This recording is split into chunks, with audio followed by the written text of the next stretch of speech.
Nahdlatul Ulama atau NU dianggap mengkhianat Islam dan membantu Republik Indonesia yang dianggap kafir. Mereka menghukum warga yang tidak sepakat dengan Darul Islam. Mereka ditugaskan untuk membunuh paling sedikit 1 orang warga dan membakar paling sedikit 5 bangunan yang didirikan pemerintahan Republik Indonesia dalam waktu 2 minggu.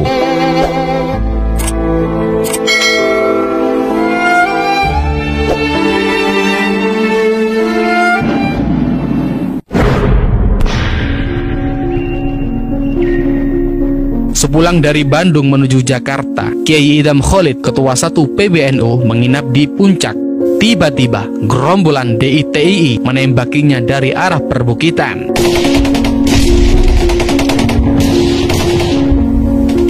Dia tiarap di kolong ranjang. Untungnya, segera datang bantuan tentara dari Cipanas. Kontak senjata berlangsung berjam-jam. Mereka lari menjelang subuh dengan menderita banyak korban jiwa dan luka-luka. Di pihak tentara juga ada yang terluka. Bukan hanya itu, kekejaman penggagas Darul Islam ini juga dialami Kiai Idham Khalid ketika naik kereta api menuju Jawa Timur. Beliau ditembaki gerombolan DITII antara Gambir dan Pegangsaan. Beruntung, peluru hanya mengenai ujung kopiah ajudannya. Sasaran tembakan pastilah saya, menteri yang mengurusi keamanan. Begitulah kata Kiai Idham Khalid dalam buku Tanggung Jawab Politik NU dalam Sejarah. Dari tanggal 24 Maret 1956 hingga 9 April 1957, Kiai Idham Khalid menjabat sebagai Wakil Perdana Menteri merangkap Kepala Badan Keamanan. Kata Kiai Idham Khalid dalam buku Tanggung Jawab Politik NU dalam Sejarah, tugas saya yang paling berat adalah menghadapi gerombolan yang membawa dalil-dalil agama Islam, yaitu Darul Islam Kartosuryo di Jawa Barat, Ibnu Hajar di Kalimantan Selatan, Kahar Muzakar di Sulawesi Selatan, dan Tengku Daud Beuruh di Aceh. Menurut Kiai Idham Khalid, DITII, sang penggagas Darul Islam ini merugikan umat Islam. Banyak umat Islam yang menjadi korban kekejaman mereka. Mungkin di Aceh tidak terjadi perebutan seperti di Jawa Barat dan Sulawesi Selatan, di mana gerombolan DITII membakar madrasah dan masjid yang tidak sependapat dengan mereka.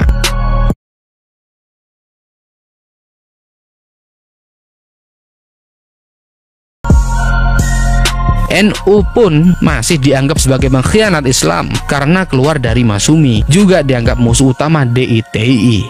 Mereka menganggap NU membantu Republik Indonesia kafir atau RIK.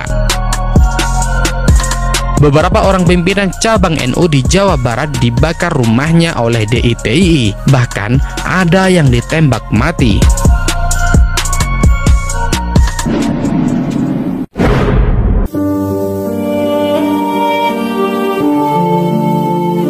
Sejarawan Cornelis van Dyk mengungkapkan bahwa pada bulan Juli 1953, DITII melancarkan aksi serentak. Komandan DITII di Ciamis Selatan, Ucet Effendi, memerintahkan pasukannya meningkatkan aksi untuk mengacaukan musuh. Mereka melakukan tindakan apapun untuk membuat kekacauan. Kata sejarawan Van Dyk dalam buku Darul Islam, sebuah pemberontakan, Angkatan Kepolisian Negara Islam milik DITII ditugaskan untuk menghukum warga yang tidak sepakat dengan Darul Islam. Mereka ditugaskan untuk membunuh paling sedikit 1 warga dan membakar paling sedikit 5 bangunan yang didirikan oleh pemerintahan Republik Indonesia dalam waktu 2 minggu. Ancamannya, bila ada anggota yang gagal melakukan aksi ini, akan dituntut secara hukum.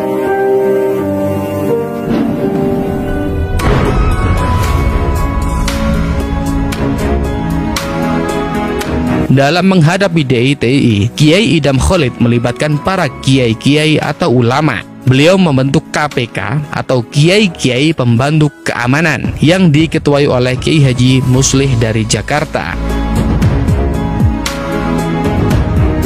Anggotanya ditunjuk 1 orang dari masing-masing wilayah di mana terdapat pula DITII. Khusus untuk Jawa Barat sebagai daerah yang paling luas dikuasai DITII, KPK menunjuk dua orang wakil, yaitu Kiai Haji Dimyati dan Muhammad Marsid. Anggota KPK lainnya antara lain Kiai Haji Baidowi Tafsir dari Jakarta, Kiai Haji Malik dari Jawa Tengah, Kiai Haji As'ad Syamsul Arifin dari Jawa Timur, Kiai Haji Ahmad Sanusi dari Kalimantan, Kiai Haji Zahri dari Lampung, Kiai Haji Yusuf Umar dari Sumatera Selatan, Kiai Haji Kahar Ma'ruf dari Sumatera Tengah, Tengku Muhammad Ali Panglima Pulen dari Aceh dan Sumatera Utara, dan Kiai Haji Abdullah Yusuf dari Sulawesi.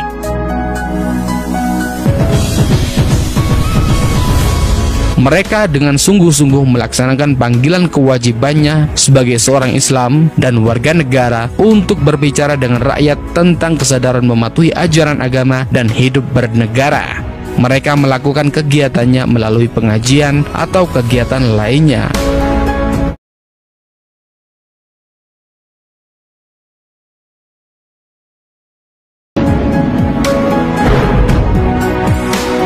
Panglima-panglima militer di daerah tersebut gembira dengan adanya KPK.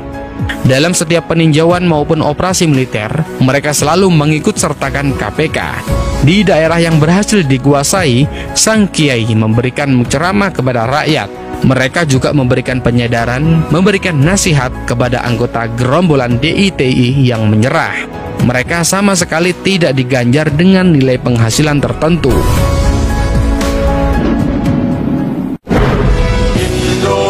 Indonesia negeriku, engkau panji martabatku. Jasa ulama, jasa kiai-kiai pembantu keamanan tidak bisa saya lupakan. Begitulah kata Kiai Idham Khalid dalam buku biografinya.